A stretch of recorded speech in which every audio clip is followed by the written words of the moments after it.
말씀에서 길을 찾다. 오늘 질문을 통해 말씀 속에 길을 한번 찾아보도록 하죠. 오늘의 질문입니다. 코로나 때 교회 다니는 거 안 좋게 보는 친구들에게 어떻게 대응해야 할까요? 맞아요. 이건 초등부 친구들뿐만 아니라 우리 모두에게 교회 다니는 모든 한국 이 기독교인들에게 해당하는 질문이지 않을까 싶습니다. 코로나 지금 2년 가까운 시간 동안 교회 다니는 걸 참 안 좋게 바라보고 있어요. 전도사님이 대학원 채플 시간에 그 코로나 한참 진행 중이었을 때 한 교수님이 엘리베이터를 타는데 주일날이었어요. 성경책을 딱 들고 타려고 하셨대요. 근데 옆에 있던 이 교수님의 아내 분께서 막 뭐라고 하셨다는 거예요. 아니 그 성경책을 좀 어디 가방에 집어넣던가 하시라고. 그때 이 교수님이 너무너무 화가 나기도 하고 억울하기도 하고 막 눈물을 흘릴 뻔했다라고 말씀하시는 거예요. 그 정도로 사람들이 보면 어쩌나 할 정도로 이 교회 다니는 걸 숨겨야 하는, 그것이 사람들에게 덕이 되지 않는 우리 시대인 그런 시대에 우리는 살아가고 있다라는 겁니다. 자, 그렇다면 이러한 때에 우리는 어떻게 대응해야 할까요?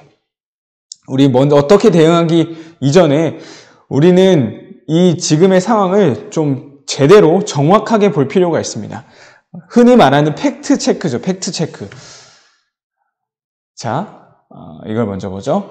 전사님이 이 말씀 전하기 바로 직전에 교회라고 검색을 해봤어요. 자, 근데 모든 게 다 코로나 관련된 거였습니다.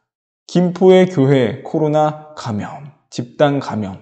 자, 연관 검색어 보세요. 교회 코로나, 교회 오미크론, 거리두기, 교회 확진자, 모든 게 다 교회 코로나 관련된 것만 나오고 있는 거예요. 지금 이게 우리의 이 사회의 모습인 거예요. 우리의 현실인 거예요. 사람들은 공격하죠. 교회가 왜 욕을 먹었나요? 왜 너네들만 생각해? 너무 이기적인 거 아니야? 교회 꼭 나가서 예배드려야 돼. 이렇게까지 민폐를 끼치면서 교회 너무 이기적이다. 왜 너네만 생각하냐라고 손가락질하는 거예요.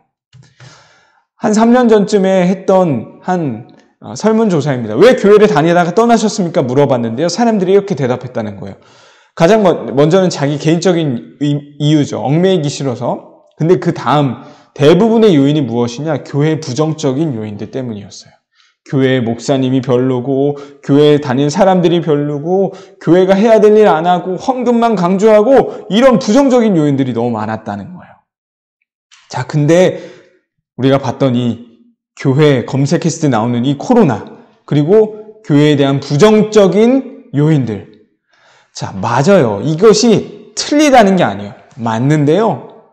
이것은 전부가 아니에요. 사실상 지금 대한민국에 있는 봉사단체 약 60에서 70%가 교회가 운영하는 거예요. 만약 교회가 없었다면요, 그 수많은 봉사활동, 봉사단체들은 있을 수 없겠죠. 누가 장애인들을 돌볼까요? 누가 고아들을 돌볼까요?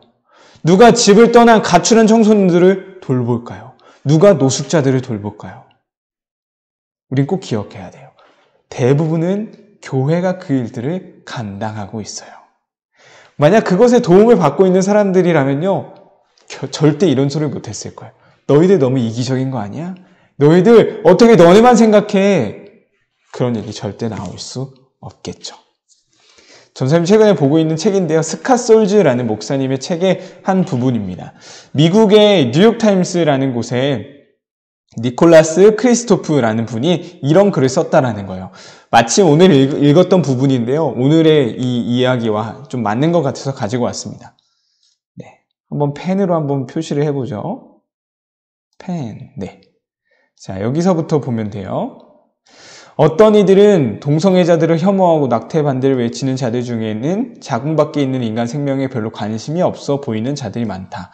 하지만 빈곤과 질병, 압제에 관해서 말하자면 전혀 다른 사람들을 수없이 봤다. 소득의 10%를 자선을 위해 기부하는 복음주의자들이 정말 많다. 무엇보다도 국내외에서 기아, 말라리아, 교도소내 강간, 임신매매, 대량학살과 싸우는 최전선에 가보면 거기서 만날 수 있는 가장 용감한 사람들 중 상당수가 복음주의 크리스천들이다. 그들이 진정 믿음대로 살고 있다. 나는 특별히 종교적이지는 않지만 이런 식으로 목숨을 거는 사람들을 보면 경외감에 입을 다물 수 없다. 그리고 여기가 중요해요. 그런 믿음이 뉴욕의 칵테일 파티에서 조롱당하는 모습을 보면 구역질이 난다. 무슨 말일까요? 정말로 어려운 곳에 가서 그 사람들을 도와주는 사람들을 보면 대부분이 예수님 믿는 사람들이다라는 거예요. 그런데 그것을 알지 못하고, 아니 그것을 알매도 불구하고 그런 사람들이 지금 조롱당하고 있다라는 거예요. 자기는 그 사실을 보면서 구역질이 난다라고까지 표현하고 있습니다. 이거는요, 우리 대한민국뿐만 아니라 전 세계에도 마찬가지예요. 대부분의 사람들이 바로 진정 믿음대로 살고 있다라는 것을 꼭 우리는 기억해야 합니다. 다시 오늘의 이 질문으로 돌아가서, 그렇다면 이런 상황 속에서 우리는 어떻게 대응해야 할까요? 전도사님은 예수님께서 하셨던 산상수훈의 말씀에서 그 답을 찾아보고 싶어요. 마태복음 5장 16절입니다. 이같이 너희 빛이 사람 앞에 비치게 하여 그들로 너희 착한 행실을 보고 하늘에 계신 너희 아버지께 영광을 돌리게 하라. 믿지 않는 사람들이 하나님을 어떻게 볼 수 있을까요? 누구를 통해 볼 수 있을까요? 바로 이 땅에 있는 우리를 통해 볼 수 있는 거예요. 그들로 너희 착한 행실을 보고, 우리를 보고 우리가 믿는 하나님 아버지께 영광을 돌리게 하라라는 거예요. 우리는요, 이런 사명을 가진 사람들입니다.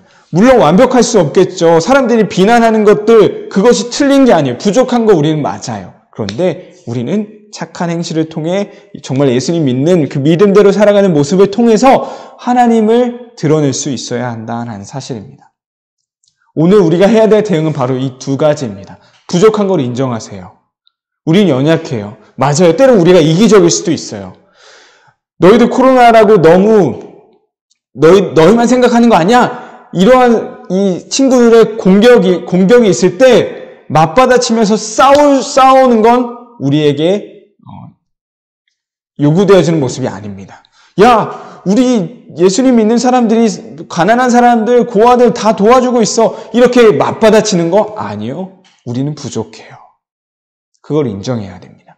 두 번째, 하지만 우리는 부족하지만 예수님을 닮아가는 사람들이 되어야 하는 거예요. 왜냐?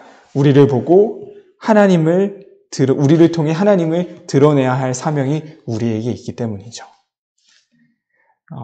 더 쉽게 표현하자면 친구들이 그런 욕을 하고 비난했을 때 그냥 씩 웃어주세요. 그리고 더 아름다운 말, 착한 말, 친구들을 섬기는, 또 맛있는 거 사주는 그런 모습들, 더 여유롭고 너그러운 모습을 통해 예수님 믿는 사람은 다르구나. 우리를 통해 하나님을 바라볼 수 있게 하는 것. 그것이 바로 지금 이 시대 가운데 우리에게 필요한 대응이다라고 생각합니다. 정확한 이 사실을 우리가 기억할 수 있었으면 좋겠고, 하지만 우리는 부족해요. 부족하기에 우리는 예수님을 닮아가야 해요. 이 모습, 이 말씀 잘 기억하면서 코로나 시기 가운데도 정말 빛과 소금의 역할을 감당할 수 있는, 우리를 통해 하나님의 영광 드러내는 우리 초등부 친구들 되기를 소망합니다.